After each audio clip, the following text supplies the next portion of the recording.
존경하는 헌재 재판관님, 박성재 법무부 장관 국회 탄핵소추위원 국회 법사위원장 정청래입니다.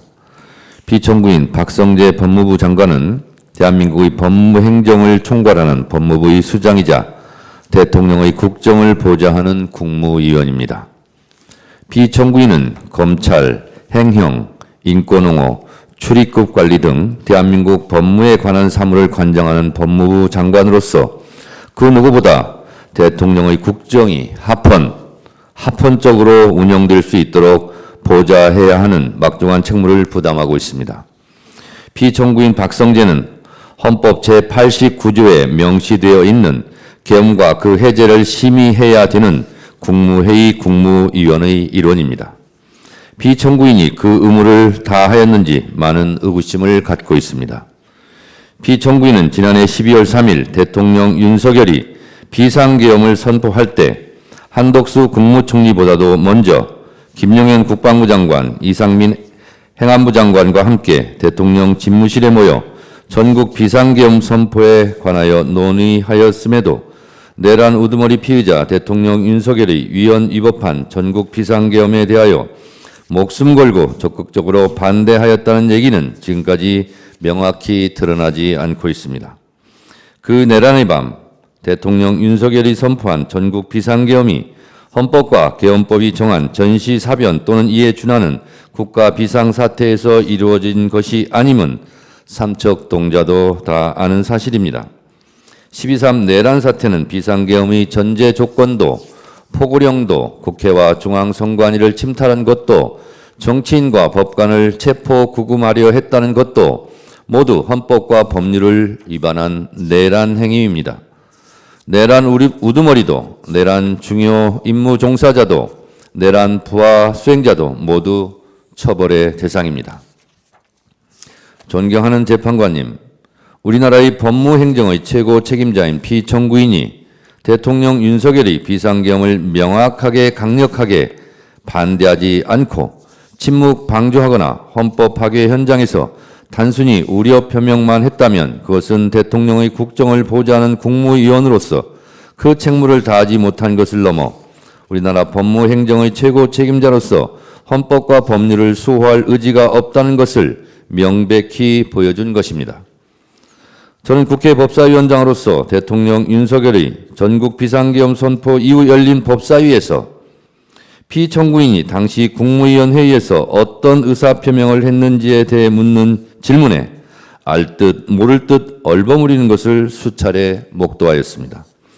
심지어 2024년 12월 10일 열린 법사위에서 직접 당시 피청구인이 반대하였는지를 물었음에도 피청구인은 단지 여러 가지 의견, 우려를 전하는 이야기를 했다고 답변하였을 뿐입니다. 피청구인은 전국 비상계엄 선포 당일 저녁 10시 30분경 과천 정부종합청사에서 법무부 긴급회의를 하여 전국 비상계엄에 따른 법무부 차원의 후속 대책을 논의하였다는 의혹도 있었습니다.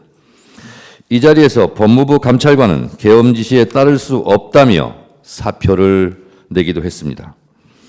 여기에 대하여 피청구인은 비상계엄이 해제된 상태인 1월 4일 저녁 7시 30분에 김주현 민정수석, 이상민 행안부 장관, 이완규 법제처장과 함께 삼청동 대통령 안가에 모여 근 1시간가량 비밀회동을 하였습니다. 이 안가 모임에서 어떤 위험한 논의가 있었는지는 정확하게 알려지지 않고 있습니다만 많은 의혹으로 남아 있습니다.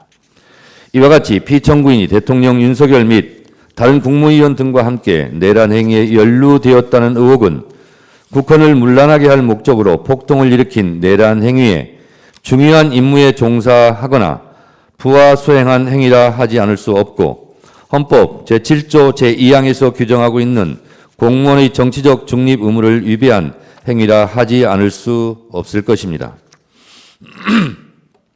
뿐만 아니라 피청구인은 법사위가 2024년 9월 25일 의결을 통해 검찰 특수활동비 사용 내역 관련 자료를 요구하였음에도 검찰의 특수활동비는 재판과 수사에 관한 정보로서 정보공개법 제9조 제1항 제4호에 따라 기밀누설주의에 관한 규정인 국정감사 및 조사에 관한 법률 제14조 제1항에 따라 비공개한다고 서면으로 답변하였습니다. 이는 국회 등에서 요구한 증언이나 서류 제출 요구에 대해서는 거부 불가 원칙을 규정한 국회 증언감정법을 명백히 어긴 것입니다.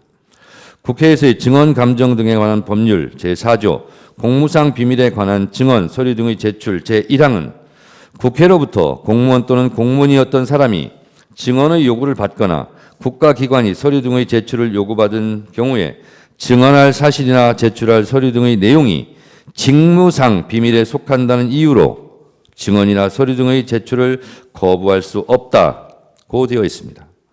또한 피청구인은 법사위가 2024년 7월 31일 장시호 서울구치소 출정 기록에 대한 자료 제출 요구도 거부하면서 2024년 8월 23일에 열린 법사위 회의에 출석해서는 헌법적 고려, 정보공개법, 개인정보보호법 등을 종합해서 제출 여부를 결정한다고 말하여 제가 그렇다면 국회법, 국회증언감정법이 위헌이냐라고 따져 묻기도 하였습니다. 법무부 장관이 현행 법률을 지키지 않으면서 그 이유를 헌법의 내재적 한계에 운운했다면 이것은 월권을 넘어 매우 비겁한 것입니다.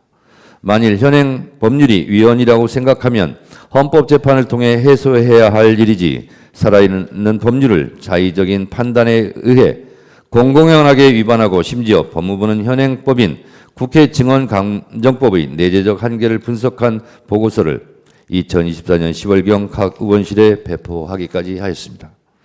이러한 행위가 대한민국의 법무행정을 관장하는 법무부의 형태로 용납될 수 있겠습니까?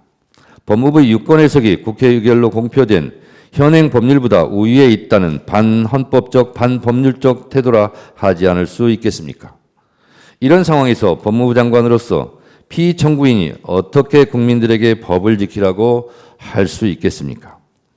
이와 같은 피청구인의 행위는 헌법이 부여한 국회의 국정조사와 감사권을 무력화하고 국회의 행정부 견제 기능을 마비시켜 삼권 분립의 헌법 원칙을 심각하게 훼손하는 것이자 국회를 무시한 행위라 하지 않을 수 없습니다.